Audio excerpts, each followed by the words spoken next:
Un de nos plus grands auteurs français, il n'était qu'irlandais, on pourrait dire, et il ne parlait pas la langue française à l'âge de 20 ans. Il va devenir c'est un étranger magnifique qui s'est réapproprié la langue, qui l'a tordue, qui l'a réinventée et qui nous l'a rendue encore plus belle et plus nouvelle. Donc c'est une apologie de l'étrange étranger.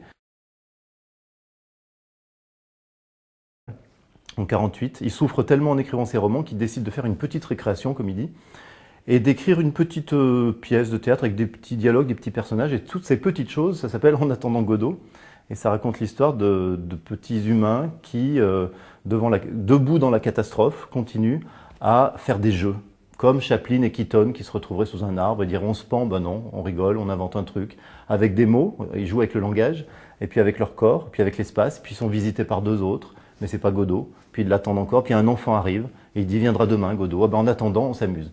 Plus que savoir qui est Godot, je dirais, c'est savoir qu'est-ce qu'on fait en attendant. Eh ben on se pend pas, on s'ennuie pas, on s'emmerde pas. Du tout cérébral, qui est ludique, organique. On se souvient, je disais, des grandes figures qu'admirait Beckett, Chaplin, Keaton, etc. Et puis aussi, c'est un plaisir d'acteur.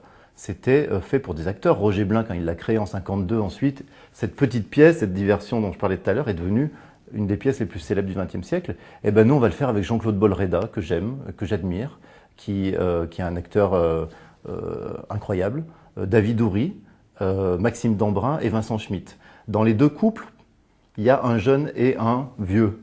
Ça veut dire que c'est pour moi une question aussi des pères et des fils qui traversent le temps. Et comment ils vivent ensemble, comment ils s'aident. Des fois, le fils devient le père. On sait quand le père devient trop vieux, des fois, ça s'inverse. C'est sur les relations, c'est sur les liens. Il y en a un qui tient l'autre avec une corde, mais c'est sur les liens aussi, dans tous les sens du terme. Sur les liens humains et sur on n'est jamais solitaire, on est solidaire dans la catastrophe.